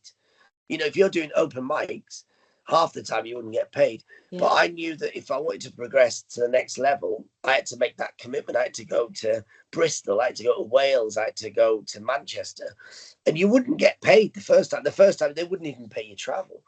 But if you went and did it and it went well, they would then bring you back to do a paid half spot, which would then be 30 quid, 50 quid, whatever, which would cover your train and and then you'd sleep at someone's house. You didn't have to pay for a hotel. I'd stay with you, I'd stay wherever, and then you would then you would learn. After that, then you'd go back and then do an opening 20, which is you get paid a bit more. Then you would eventually keep doing that. Then eventually you might get to do the closing 20, or compare where you get a bit more money. And then I started doing that. And then eventually, but I did the festivals as well at the same time, which is a bit bonkers. The Edinburgh festivals, yeah. Yeah, so I'd go and do like the Edinburgh Festival, where you wouldn't really go and do that within your first year or 2 years, but because people would normally wait until they've done about comedy for 5 or 10 years until they're ready. So Edinburgh's a bit weird because Edinburgh, everyone just does an hour, regardless of whether you're a newer act or whether you're an established act. You could be going 20 years, you could be going 2 years. There's an hour slot. That's all you can do. You've got that hour slot. So but what a lot of people do is their first year, they would do a 3-hander. So you do like 3 20 minutes, which is so like you and 2 other acts would do 20 minutes each to fill that hour, which is what I did. I did the Big Value show. Then the following year, I did a 2-hander where you do half an hour each. And then And normally people would wait 5 or 6 years, 10 years before getting into doing all that and then doing a solo show. But I literally, within the space of 2 years of starting, I literally did the first year 3 20 minutes, second year 2 half hours, then the third year I was doing like a 1 hour stand-up show on my Well, own. Pat, that again is testament to the hours that you were putting in, because you eat, sleep and breathe comedy. You literally, it's your oxygen, isn't it? So it's all you do, and you're gigging, sometimes 3 gigs. It's hard work for anybody watching. It's not an overnight sensational success and you're straight onto the television. Stand-up is writing. Well, you tell me what is needed to become a stand-up for anybody that's interested. Yeah, no, I mean, that's the right. I mean, look, like you said, writing, you've got to. So it's about observations, about life, but there's a million different ways of comedy. You don't just have to talk about what happens to you. I mean, that is it's a good way of connecting with the audience, because that's relatable then. Because if it's happened to you, it's obviously it's happened to them. But you can also do quirky comedy, surreal comedy. There's loads of different styles of comedy, dark comedy, where it's doing stand-up about stuff that hasn't happened, but imagine you sort of go into like, imagine if this did happen and all this sort of thing. But my stuff's more observational and more about life. So you've got to write every day. You'd be writing. Then, and do you have a little book like I have, a little notebook that you take around? Yeah. Oh God, yeah. So I've got a notebook. I've got on my phone, I've got notes, and then obviously the laptop. And what I would do is I would scribble stuff down. So normally, if I think of something, I'll scribble it down in my phone if I'm on the move in my notes. Then I would sit down when I get a chance for an hour, half an hour, if I'm having a cup of tea. I'd get my notebook out, and then I'd rewrite out these notes into like a sort of routine and go like, let's see how far I can take that. Then I would then take that and then rewrite that out onto like a set list or a piece of paper. Then I would take that on stage and then I would edit it on stage. Like, so I'd do it on stage and then try and see how much of this works or whatever. And I always say nothing is ever written. It's always rewritten, edited. No bit, whenever you see any comic's amazing final stand-up bit, that's never just written. It's taken a journey. It's like a pebble that's been rolled into a diamond, where you've constantly got to take the edges off until eventually you've got a beautiful piece of that's interesting. And do you learn it like in chunks, like in a book form, or do you sometimes veer off it and tell the joke in a different way? Do you learn it like an actor would, or how does it come off the page into the show for you? Because there's different. I mean, I've seen people who can deliver a routine word for word, even the way they look, they'll still look the same side when they're delivering this, and that's beautiful. They'll deliver it like a Shakespeare monologue. Yes. But for me, I'm a bit more like, there's the routine, and even when I've got it polished, as long as I've got the punchline is there, and as long as I've got the little jokes in between that they hit the laughs, they will stay consistent, but the journey will be slightly different. Yes, I noticed that with you. That's what I wanted to praise you on, that you have this innate ability to digress from said script, which is what happened on the TV show Show Me the Funny. You could start with your joke, and most comedians can start, middle and end with a routine, but you have this innate ability to make every single show completely different. But you have natural, very, very funny bones, but you also have an incredible memory, Pat. I mean, to be able to start a routine like that and then digress and then come back to it.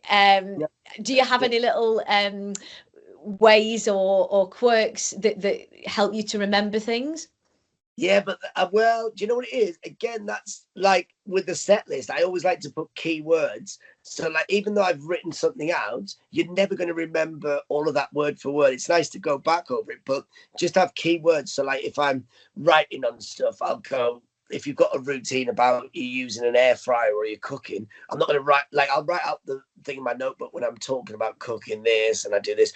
But then but before I'm about to go on stage, I'm just going to put the keywords air fryer, cooking, and then whatever the punchline bit of it was. then what I'll do is, before I go on, I've got the set list, and before I literally, as I'm announcing myself on off stage, I'm looking at the set list, I'll fold it up and it'll just go in my pocket, and I walk on stage, and it's almost like a safety crutch. You're never going to look at it. Yeah. That's excellent. Well, that's a really good technique for anybody that's listening to use, and also for anybody that's starting out, because, you know, as you say, you're building material and it might change. Certainly in 12 months it will completely change. So but some of the pieces of set, some of the excellent pieces might stay, but now that you're doing more and more material, do you find that each of the shows, the whole 2 hours, has to be your own stage show, now that you've got the grandeur of traveling all over the country with your own 2 hour stage show? Are you now creating brand new 2 hour shows, Pat? Yeah, so that's the next thing. That's like, so my year I always look at my year sort of starting and ending in June, July. So around this time now. So basically, I'm just finishing off this tour.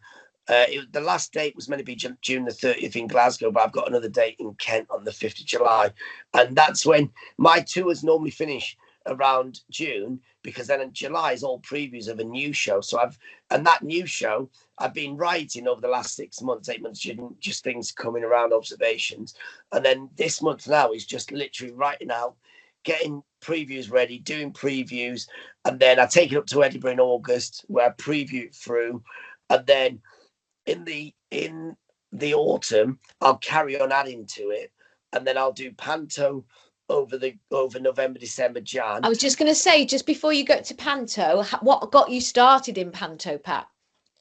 I don't know. That again was just pure chance, because I didn't really know. I'd never been to Panto in my life. I'd never been to a Panto as a kid, so I didn't know what Panto was. Oh, did you not? Did you not go? No. We didn't know what it was. We didn't know what it was. And the first time I'd ever seen a Panto was when I was on stage, and they were like, and I remember when we were rehearsing, they were doing stuff, and they go, right. And because you forget, loads of people have obviously seen Panto as kids, or they've done it before. Yeah. So they were just referring to it like, okay, so we're going to do the 12 days of Christmas. We're going to do this. And I was like, I don't know what you're talking about. And then and the song sheet and the like, what are you doing? And then it was so funny, because they would all just do it as if it was just like, it was just natural. And I was like, but I don't know what it was like talking a foreign language. What are you talking about? And then it was, but yeah, again, that was just by chance. Someone had seen me somewhere, and they contacted my agent, and they just said, look, what do you, and it was in the north of England, northeast, because my agent, where I'm in London, obviously, and they went, would he be up for doing this Panto? And my agent said, well, normally he tours, or he's doing shows, Christmas shows, but they said, yeah, what is it like? And then my agent asked me, they said, look, do you want to do this thing? And I said, yeah, I don't know what it is though. And she went, look, it'll probably be quite good for you. She said, just do it as a one-off. It might be horrific, you might hate it, or it might be good, but you know what, just try it. And I'm always like that. I love trying it. So I said, yeah, okay, let's try it. And then when I did it, I thought, actually, yeah, this is great fun, because I loved doing it. But then it's almost like a different skill, but then again, it's not, because you can still bring your comedy into it, but then it is relentless. It's like, oh my God, it's a bit like Edinburgh, where you're there for 6 weeks, you're there for 2 months at this Panto, and you're stuck in a Groundhog Day of every day. Yeah. So you can imagine, can't you, Pat? You can empathise with people. We've had lots of guests on the show, West End performers who sometimes months and months and months and months, 6-7 shows, possibly more sometimes per week. I think you can really empathise with how much energy is needed, and how exhausting it can be. Whereas with stand-up or your own show of any description that's your own show, you're in control of it, aren't you? And if you mess up a line or something, well, you can get yourself back up again. And that was partly why I enjoyed working for myself. You're not letting anybody down. But at the same time, in the great thing about a Panto that I loved was the camaraderie, or a musical where you get to be on stage with lots of other people, and it's nice. As you said, it's a shared experience that we don't get when we're doing the lonely gigs, perhaps in the stand-up circuit. And that's why I love doing it every year now, because it's like, it's a nice way to finish the year off because you're not playing drunk people, but you're also it feels like you've become a family. You're part of the family now because with that panto, you all become nice family. Every day you're all doing the thing. Whereas with stand-up, you're spending most of the year on your own, turn round. It can be a little bit lonely because you just want to chat a bit, but the only people, there's no one really there. You're in a different town. And then the sound guy is the only person that's the first person you had a conversation with all day, and that's it. And you're like, oh God. Whereas with panto, it's brilliant because you'll come in, hey, everyone has it, and you'll go and do stuff, and it's. Yeah. It's that community, and that's what this channel's about as well, bringing everybody together. Yeah. Prior to the pantomime, what happened, Pat, before that? Because you got on some television shows, so tell us about that as well. Oh yes, the TV show. So I was the warm up. Sort of got me a bit of telly stuff because I ended up then doing Paul O'Grady's show. He was such a lovely fella, and I remember doing the warm up for that show because they would then on the show they would end up putting you on the show. So not only were you warming up the audience, they go, Pat, can you go and put this outfit on? They're doing a Baywatch theme on the Paul O'Grady. Pamela Anderson's red Baywatch suit. I was like, yeah, of course. So I went and dressed up like that. I went and did gravy wrestling with them. I went and did loads of great stuff. And they put you on. And then a TV at the time was a bit weird because back then it was like, certain comics would do certain TV shows, certain comics would do certain bits and pieces. And then I remember this Show Me the Funny came around. I didn't know anything about it, but my agent said, look, they're looking for comics to go on this TV show. And but it's a bit like an X Factor for comics. And you just go on and do your stand-up, they go around, they film you. And my agent went, look, to be honest, you've got nothing to lose here because even if you go out after the first week, it's 6 weeks. Even if you get voted off after the first week, it doesn't matter because you've been on one show, you'll get exposure. It's on ITV, millions of people will be watching it, and it doesn't matter. You might get an extra, you get an extra 1% of a million people watching. That's brilliant. So I was like, yeah, no worries. And they actually paid you to be on the show. They'd pay you, they'd pick you up, take you there, feed you, hotels, and they'd give you. They paid us to be there for the week. It was like a substance or whatever. And then I could still go and do my gigs Thursday, Friday, Saturday. So you'd be away filming Sunday, Monday, Tuesday, Wednesday, finished. And then they'd drop you off back at your gig Thursday, Friday, Saturday. So it was brilliant. So I thought, yeah. That's incredible, Pat. So it was so good. And my agent went, you've got nothing to lose. And I thought, you know what? She's right. There's nothing to lose. I'll go and do it. And that was the best, I would say, mentality or what's the thing they call it, when the best attitude. The best attitude, because you just think, just turn up, do it, and don't take it too seriously. And that's why, like, a few of us, when we went on there, I think it was great fun. They got a good mix of people the same way, just think, look, we haven't got a clue what's going on, just enjoy it. And Jason Manford was hosting it, wasn't he? Jason Manford, the stand-up comedian, was hosting it. And was there anybody else on there that you can remember? Yeah, so I remember Jason was great. I remember there was a few people who did the show. There was Tiff Stevenson and Dan, were the guys who made it to the final. Stuart, Ellie was on there as well. Ellie Taylor did well. Rudy Lickwood, Prince Abdi, who's lovely. I always see Prince. And Ignatius Lopez. So it was great. I mean, to be honest, I think. Oh yeah, and Alfie Moore as well was lovely. So I think pretty much everyone who did the show is still doing stand up. Good. Or they're writing or doing something with it, and it was such good fun. Oh yeah, and Cole Parker as well. Cole did it. So there was 10 of us, and we had such a good time. But I mean, it was so funny because they edited it like it was The Apprentice. It was the same production company who do The Apprentice. So they take, 10 or 15 people out who want to be in business and take them out doing stuff and give them tasks during the day and then come back. And with this, it was the same thing. They made us go out and do tasks during the day and then come back and then do stand-up. at the end of Oh, it. wow. But the great thing was that you got right through to the end. Yeah, And then I think I spoke to you backstage just before you went on, actually, which was the yeah, television show. So perhaps yeah. that would... Oh, no, it was live, wasn't it? Am I right? Yeah. So just Live. Yeah, minutes before you went on, and I couldn't believe it. And I thought, oh my goodness, you're about to go on now. And I looked on the yeah. screen, and you came through those doors. You absolutely nailed it. You No, did such a good show. So tell yeah. us a bit about that and how you felt.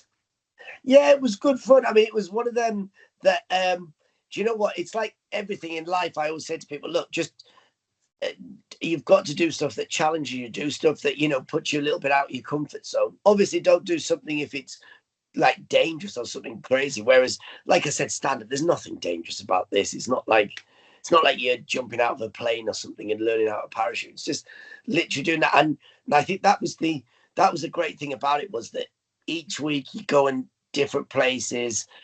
They were saying like it's going to be tough gigs, and they weren't really tough because it was like stuff that we were all used to. It was like doing an army gig or playing to a load of women from Liverpool or playing to nurses, doctors. So what? It was just, it was so what? They're an audience. They still want to have a laugh.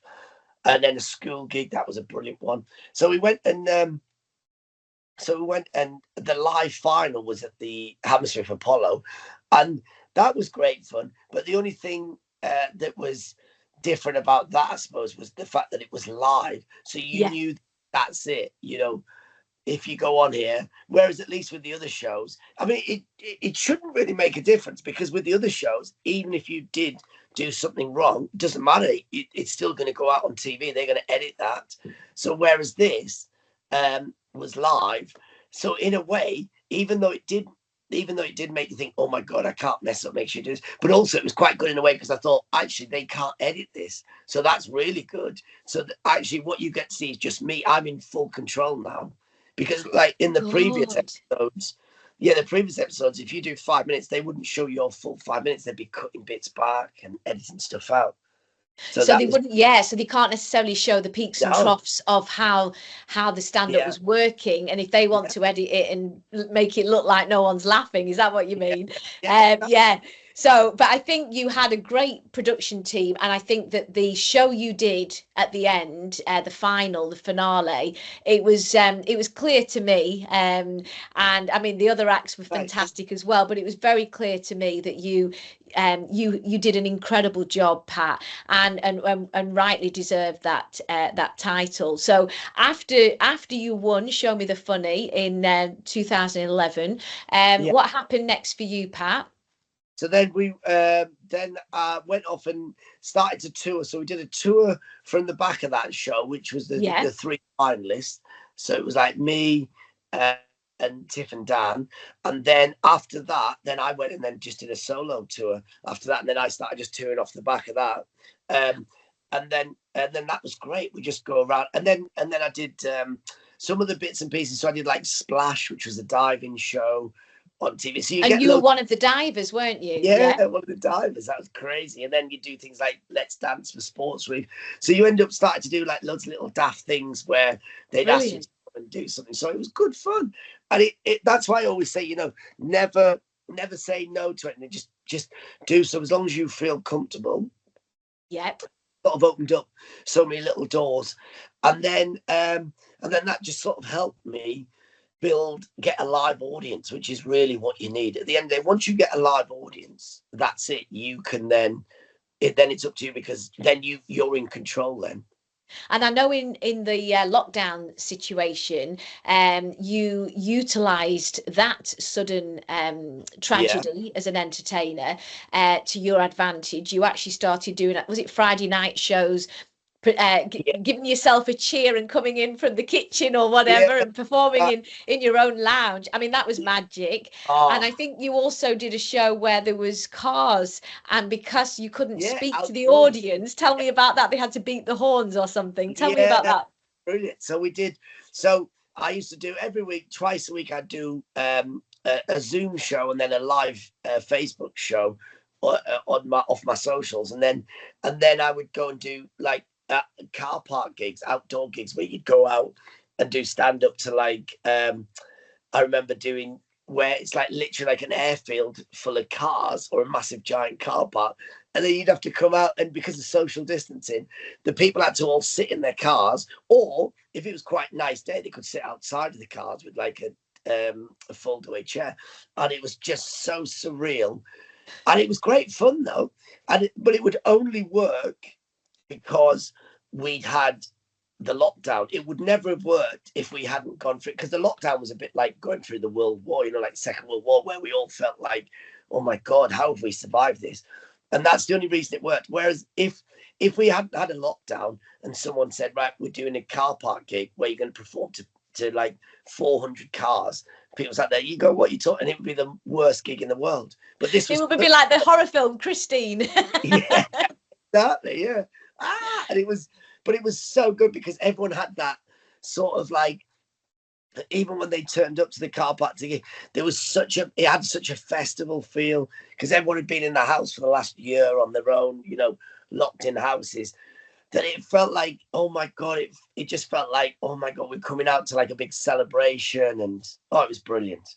And I remember hearing you say that they couldn't laugh, or I don't know, maybe they had masks on or whatever the limitations that were put upon us all, and so they would beat their car horns instead of laughing. Is that right? Yeah, so great. It was mental. So basically, people would like, look, imagine where we're sat here now. You're sat there. Imagine about 600 meters down there. Imagine like the size of a superstore car park, like a huge. Imagine you're trying to perform to someone right back there in the cars. That's what it was like. It was literally just standing and perform to the car park. But luckily, the people in the front, some of the front bits of the cars, you could hear. Even though they were all like laughing, you could see them, but you couldn't really hear it. But you could hear the ones in the front. And that was a nice thing, because you think, oh, okay. And then you could see people sort of laughing or whatever, doing the thing. But even though you couldn't hear it, because it's just going up there into the ether, it's just going up out into the space. Oh, what an experience. And did you do a number of those? Yeah, so I ended up doing a lovely one up in Haworth, where I do like the comedy festival every year. I did a lovely one for them outdoors, out in this beautiful old, in an old like not a vineyard, but an old one of these old camping site things they had out there in a big car park. But it was brilliant. And then did one for Ollie in down south somewhere near like Haverford, down in Kent, in a big airport hangar thing. And it was that surmises you turned a really bad experience and an isolated experience into, quite literally, into a comedy. And it resonates, Grease, the movie, doesn't it, with Olivia Newton-John and John Travolta watching the big screen. But this time, for the first time, instead of watching the screen, we're watching live stand-up. I mean, that's, as you say, a completely unique opportunity that probably will never come again, and well done. So did you have a microphone so they could hear you with speakers and things? Yeah. So we had a big microphone. I mean, it was a massive sound system, and you would literally do the thing and the big speakers. I mean, it was booming. It was probably like going to one of them, like them open air festivals, where they're going, right, and here come the Red Arrows now, and it's just booming across like 20,000 people. So like this speaker, even though there was only like 300, 400 people or like a couple hundred people, but the sound system, literally people from miles around could probably hear it as well. They probably didn't even need to buy a ticket. Could have just that's incredible. Well, Pat, I think from there, now moving forwards, you're doing pantomime this year again. Where's your pantomime this year? Because by the time this comes out, it might be a few weeks away. So when and where is your pantomime this year? So I'm going to be back up in beautiful Lincoln, up in New Theatre Royal. And it's so funny because every year I try and rotate. I do different places. So sometimes I'll do like Worthing, Pavilion Theatre. I've done that a couple of times. Lincoln, this will be my second time here because I did that a couple of years ago. Up in the northeast, I do dance, I do different parts. So yeah, I'm back at Lincoln, and I love it there. It's so beautiful. And what theatre is that, and what pantomime is it this year, Pat? So that is the New Theatre Royal, and let me just check what the panto is because I'm terrible at remembering. I've done so many different ones. I'm going to guess Jack and the Beanstalk. No, Let's it's see. not that. It's something like either Cinderella or Sleeping Beauty. I can't remember. Okay. Let me tell you, it's so funny because for me, all I know is I play buttons. When I'm up north, I play the goodie. When I'm down south in Worthing, I always play the baddie. Oh, really? Oh, I thought you Yeah. just always did the stand-up comedy No, part. it's so weird how they always change my character. Wow. So you've got the ability to play the bad guy and the goodie. That's great, Pat. Yeah, but I mean, it is good fun. Oh, Snow White. Snow White. Have I done that before? I'm trying to think. Snow White. Cinderella. What's the one? Cinderella's got buttons. Yeah. That's buttons. Who's the one that goes to sleep? Is that Cinderella? There is two. There's Sleeping Beauty that I did, and then there's Snow White. She falls asleep as well, and the seven dwarfs wake her, or the prince wakes her up by giving her a kiss. So that's what I'm playing buttons, Muddles, or whatever it is in Snow White. What did you play then? What do you play when you? Oh, I did a lifetime of pantos because I was raised doing them in my hometown. So perhaps nearly every one. I've been very lucky, but professionally, I did quite a few as well. But one of the nicest ones that I did was at Hunstanton at Norfolk. I was Fairy Sunbeam in Sleeping Beauty with Keith Hopkins. So that was one of the most special ones that I did. But I love panto. As I say, I was weaned on it from age 9. I was a munchkin in The Wizard of Oz, and then just did them every single year for many years. You're a good singer. That's the thing. I don't sing. See, I always get a song, like a joke song, but I'm not like. I mean, you're brilliant. You'd be perfect for panto. Oh, Pat, thank you. That's very kind of you. That's really kind. I love all three disciplines. That's the thing. I love acting, singing, and dancing. But I always talk about being age 9 and watching a stand-up comedian in Pontins, and that's what inspired me. This male stand-up who dragged his mic across the dry ice. And it's unusual for a little girl, but I looked and thought I want to be like him. So I kind of knew from a little girl at Pontins that's what I wanted to do. But I was blessed to do the ballet and the singing and the hybrid of musical theatre. But you've got this absolute genius skill set as a stand-up. But what's great is that you also now are able to do the bad guy and the good guy in pantomime. And I'm sure television and film beckoning as well for all these different opportunities that you can do, and so what you're telling us is you're also able to play an actor, so you're an actor as well as a comedian, is that right? Because you have to be to do a panto. Yeah, I mean, it's funny because I never really see myself as that. I always just think as like I'm the comedian playing the comedy part, whatever. But that's the thing why I like panto, because it does sort of, it puts you a little bit out of your comfort zone, even though it's not really that much out of your comfort zone, because it's actually just great fun. But it is good because you have got to deliver, you've got to be a character as well. And you have got to deliver some lines, even though the lines are never the same. I get to change them a bit, but it's like, it's not like where stand-up, I can go on and I've written these lines, so I can go off and put it in a different order, or I can mess around, or I can add this and not that. With panto, I can still go on and mess around a bit and add some stuff, but I have still got to make sure that even though I go off and mess around, I've still got to do it in character. So I'm like mess around with the audience or whatever, but I'm not doing it so much just as me. I'm doing it as a character and as me.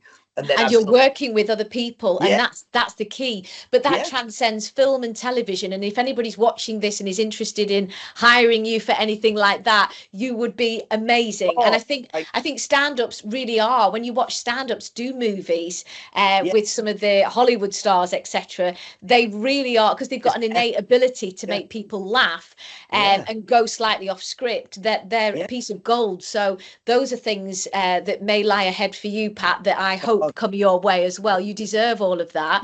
And I want to conclude today by saying it's been an absolute pleasure having you on to today's podcast. I'm so sad that we've run out of time. I could talk to you forever, especially sat in that comfy chair.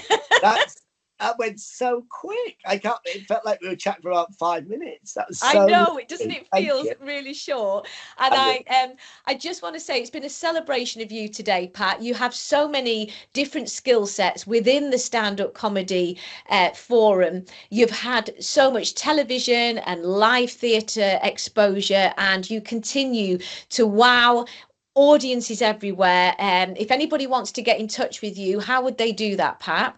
So on my social media, it's Patrick J Monahan.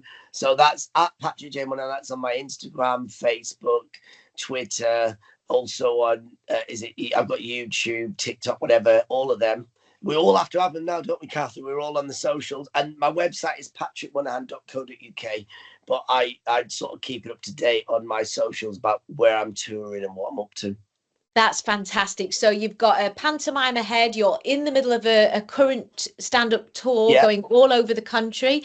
And so if anybody wants to catch you, then they can go on any of those social channels or your particular channel and have a chat with you directly and find out where your next production's going to be. And I wish you every success ahead. You really are one of the funniest people that I've ever had the pleasure of working with and knowing, and a gentleman to boot. So so please, if anybody wants to go and watch Patrick, go and support him. He's incredible, and it's been an absolute pleasure speaking to you today, Pat, and I wish you all the best ahead and hope to see you again soon. And you as well. Thank you, Cathy. Such a pleasure. Thank you for inviting me on, and lovely to catch up with you. And you're very talented too. Let's get on the road and let's make stuff. Thank you so much, Pat. Very, very kind of you. Lots of love, and I'll see you again soon. Thanks again. Thanks, Cathy. Bye, love. Bye. Cheers, comedian Pat Monahan!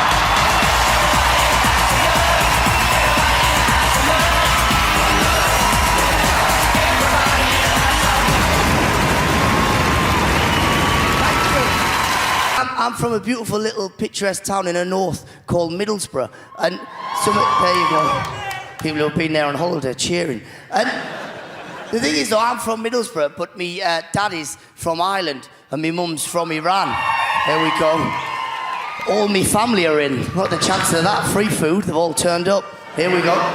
This is the problem, though. You probably guess straight away there. Irish dad, Iranian mum. We spent most of our family holidays in customs, but the thing is, the thing is, people never believe me. They always say to me, "Is that true? Your dad's Irish. He met your mum. She's Iranian. Where did they meet?" And I tell them the truth. They met in Geneva at an arms fair. But the thing is, I'm joking. They didn't. My dad actually met my mum in Iran. He was tarmac in the desert. But the thing is, thank you very much. Thank you. I'd like to try Patrick Monahan. Oh God. Good luck, Danny.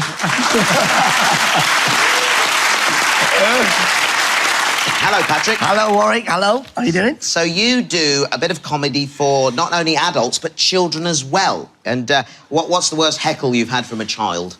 Oh, you're my dad? It can't be proven. It can't be proven. Now, here in Britain, it's brilliant. You travel around, people go, he's a northerner, he's northern, he's all right, he's northern. But when you travel overseas, people label you. They always go, oh, my God, you're Irish, Iranian, Middlesbrough. That is the axis of evil. I'm like, what are you on about? And they go, that is 3 unstable republics. You've got the Islamic Republic of Iran fighting westernization. You've got the Republic of Ireland fighting for unity, one nation. You've got the Republic of Middlesbrough fighting. Just fighting. Oh. Fighting for benefits and a third little. But it's important, lad. That's very good.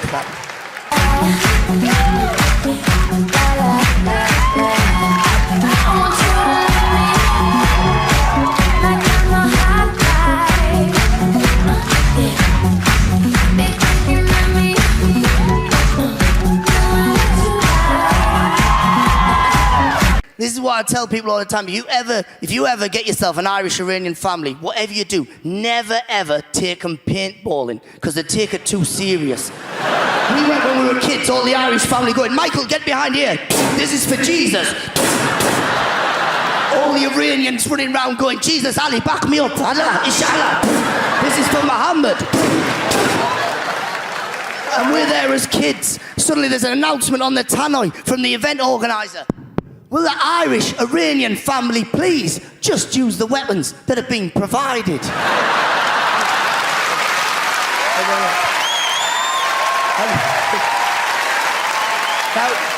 Anyway, it's time now for a new comedian who was a big hit at this year's Edinburgh Festival. He also entertains our studio audience, and he's the only Irish-Iranian comedian on the circus.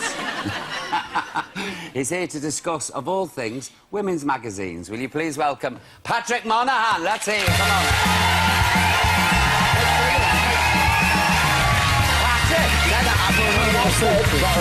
Is that one of my songs for you? On his picture? Yeah, it's all right.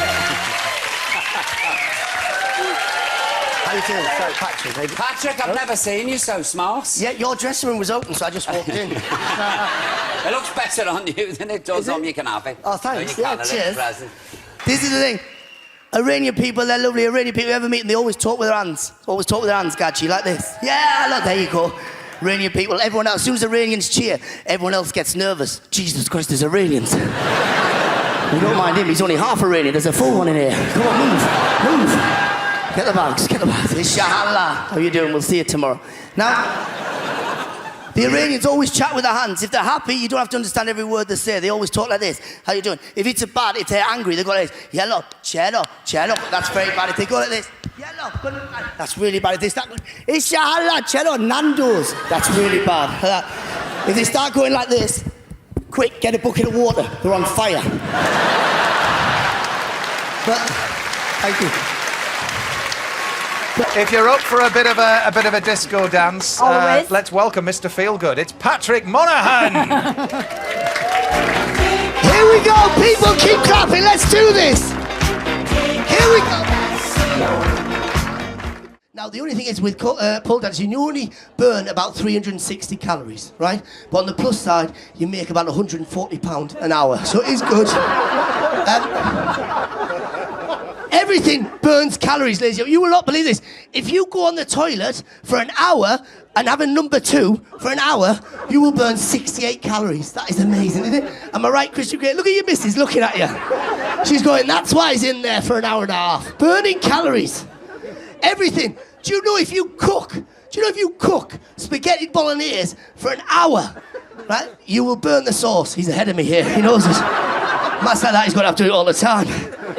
You burn loads of calories, don't you, Matt? Trying to get rid of the burnt sauce. Why was I doing it for an hour? The Irish people, we grew up with Irish relatives. The Irish, they don't even use their hands. They don't even move their lips. The Irish relatives will be sat in the house like this, and they just go, "What there, fella? How are you? You're fantastic. Will you come to school today? You're fantastic." Is he talking? What's he? Oh yeah, you know that. Well, you wouldn't believe it. No emotions whatsoever. They'd be like, "Jesus, Margaret there. Margaret, she won €2 million on the lottery. She's over the moon." Brendan's dead. He died. Paintballing accident. Dead. Thank you. Thank you very much. Ladies and gentlemen, thank you very much for listening. Thanks for supporting the show. Cheers. There you go. I knew he'd have to.